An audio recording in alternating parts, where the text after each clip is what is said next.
আজ আমি সারাদিন বাড়িতে কি করলাম, মা কোথায় গেল, বাপি কোথায় যাচ্ছে, এইসব নিয়েই থাকবে আজকের এই ভিডিও। তোমরা অবশ্যই ভিডিওটা দেখবে। আর আমি সারাটা দিন বাড়িতে কতটা বোরিং ফিল করি সেটাও তোমাদের সাথে আজকে শেয়ার করব। তো তার জন্য তোমাদেরকে পুরো ভিডিওটা দেখতে হবে। আশা করছি তোমাদের ভালো। Hello everyone, welcome back to another blog. কেমন আছো তোমরা সবাই? আশা করছি সবাই ভালো আছো, আর আমি অনেক ভালো আছি। সকালবেলায় ঘুম থেকে উঠে সবার প্রথমে চলে এলাম বিছানাটা গোছাতে। আর এদিকে আমার তো কাজের শেষ নেই, সেটা হচ্ছে এই সকাল সকাল বিছানা গোছানোটাই হচ্ছে আমার সবথেকে বড় কাজ। এটা না করলে কিছুই ভালো লাগে না। আমি একটু ম্যাজিক করে বিছানাটাকে গুছিয়ে রাখলাম। আর এখানে দেখো মা বেরিয়ে যাচ্ছে। তোমাদের এর আগে যে ভিডিওটা আমি ব্লগটা পোস্ট করেছিলাম সেতে বলেছিলাম যে বাবার শরীরটা ভালো নেই, ডাক্তারখানায় গেছে। সেই দিনটা ছিল 1 এপ্রিল, তাই ডাক্তারখানা বন্ধ ছিল। তাই আজকে আবার মা যাচ্ছে বাপিকে নিয়ে। বাপি আগে বেরিয়ে গেছে, মাকে একটু টিপটা পরে তাড়াতাড়ি করে রেডি করে দিলাম। মা চলে যাচ্ছে আর আমার দেখো একদম ভালো লাগছে না, কারণ বাড়িটা পুরো ফাঁকা। তার থেকে বড় কথা হচ্ছে আমাকে রান্না করতে হবে। শুধু বাড়িতে ঠাকুমা আর আমি আছি। আজকে বাবা হুকুম করে গেছে যে আজকে আমাকে আমের চাটনি করতে হবে। আমাদের বাড়িতে তিনটে আমের গাছ রয়েছে, কিন্তু সব আমই এখন ঝরে পড়ে যাচ্ছে, কারণ এত গরম বা এত রোদের কারণেই হয়তো বোটা নরম হয়ে যাচ্ছে, সমস্ত আম পড়ে যাচ্ছে। এখানে কিছু কিছু আম গাছগুলো না খুব আমার পছন্দের। এটা হচ্ছে হিমসাগর গাছের আম, এত মিষ্টি, মানে যে খাবে সেই নাম করবে। তো সমস্ত আমগুলো বাপি আমাকে বলেছে আমি চাটনি বানাবি। আর এই আমটা হচ্ছে সেই গাছের, মানে এই গাছটার আমটা।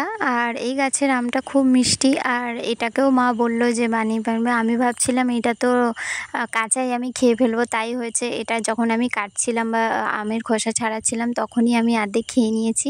তারপরে কি রান্না হবে না হবে সমস্ত কিছু মা আর বাপি জোগাড় করে দিয়ে গেছে। আজকে ভাবলাম একটু লাউ শাক করবো।